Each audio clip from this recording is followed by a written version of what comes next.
If you've been following our channel for some time, you know that Christmas held a special place in Padre Pio's heart. Yet, there's another time of year he cherished, the month of May.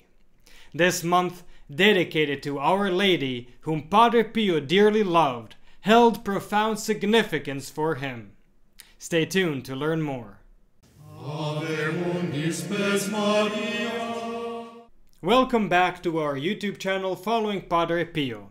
If you're new to our channel, Padre Pio was a Capuchin friar, mystic, and miracle worker whose intercession is still very powerful and active today. We publish videos and shorts 5 days a week, so follow us to find out more about the life of this fascinating saint, and you will be amazed at what Padre Pio can do for you, a family member, or a friend. I'd like to take a moment to thank the members of our Protected Children of Padre Pio program for your continued financial help and support. You make these videos possible for everyone. We thank you from our heart. May Our Lady and Padre Pio reward you abundantly. But I know that some of my listeners are not yet members. You would have much to gain, so join today. Members have special spiritual as well as material benefits.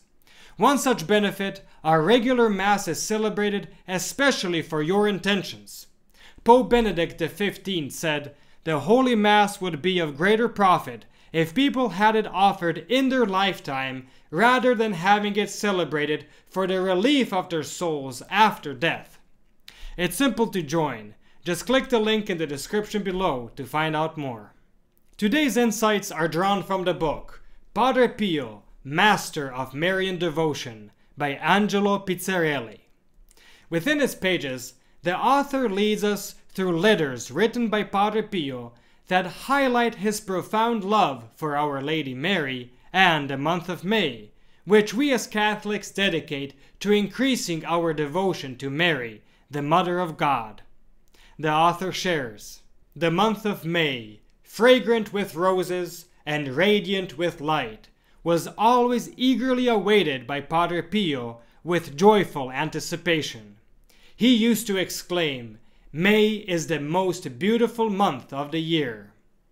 On May 1st, 1912, while residing in his hometown of Petrelcina, Padre Pio wrote a letter to his friend Father Agostino, expressing his admiration for this month and, of course, for Our Lady. He wrote, "My dearest Father, how beautiful the month of May is! It is the loveliest of the year. Yes, my Father, how well this month preaches the sweetness and beauty of Mary." He then continues, offering some profound reflections. "Thinking of the countless benefits this dear mother has bestowed upon me makes me ashamed of myself for not having looked with enough love at her heart and her hands. And what troubles me most is having repaid the affectionate care of our mother with so many continuous displeasures. How many times have I entrusted to this mother the painful anguishes of my disturbed heart? And how many times has she comforted me? But what was my gratitude? In my greatest afflictions, it seems that I no longer have a mother on earth, but I have a very compassionate one in heaven. But how many times has my heart calmed down, and I almost forgot everything. I almost forgot even the duties of gratitude towards this blessed Heavenly Mother. The month of May, for me, is a month of graces." So, in this letter, Padre Pio expresses his affectionate love towards Our Lady Mary and the profound gratitude he feels towards her. However, he also reveals something profound, a sense of not showing enough gratitude. How often do we quickly forget the graces we have received, or the good deeds of others? It seems even Padre Pio struggled with this, or perhaps he felt as though he could never thank her enough. Furthermore, the author shares that Padre Pio's Marian devotion wasn't merely sentimental or fleeting. It had solid foundations. he contemplated Mary's role in the history of salvation. In this context, he perceived her as a strong bond between himself and Jesus, invoking her by titles of advocate, helper, and mediator.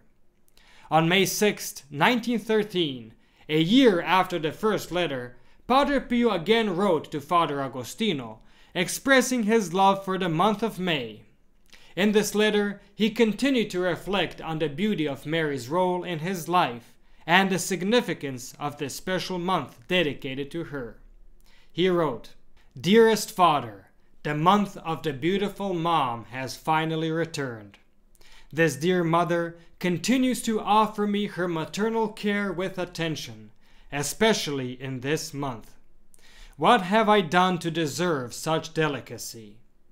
This tender mother, in her great mercy, wisdom, and kindness, wanted to punish me in a very sublime way, pouring so many graces into my heart that, when I find myself in her presence and in that of Jesus, I am forced to exclaim, 'Where am I? Where am I? Who is near me?' I feel like everything is burning without fire. I feel close and tied to the sun through this mother, without ever seeing the chains that hold me so tightly. 1,000 flames consume me. I feel like I am continually dying and yet still alive."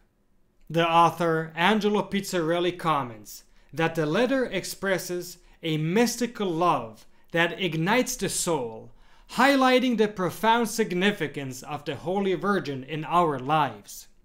It underscores her role as both mother and mediator in Christ. Therefore, it is paramount that we remain steadfastly connected to Jesus and his beloved mother. In conclusion, as we reach the end of Padre Pio's favorite month, may we be reminded of Our Lady's irreplaceable role in salvation history. Her resounding yes to God has made our salvation possible, a profound gift for which we should be endlessly grateful. And what better way to honor and remain close to Our Lady than by praying the Rosary, the prayer she herself has bestowed upon us.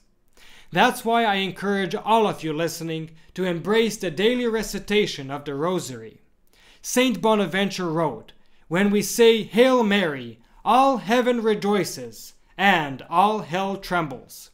Such is the power of a single Hail Mary. Our Lady has promised special support and abundant graces to those who are devoted to this prayer. May the intercession of Padre Pio and Our Lady strengthen us in faith and lead us towards our salvation. And finally, please do consider helping this apostolate by joining our Protected Children of Padre Pio program. Thank you for listening and stay tuned for the next video on the life of Padre Pio.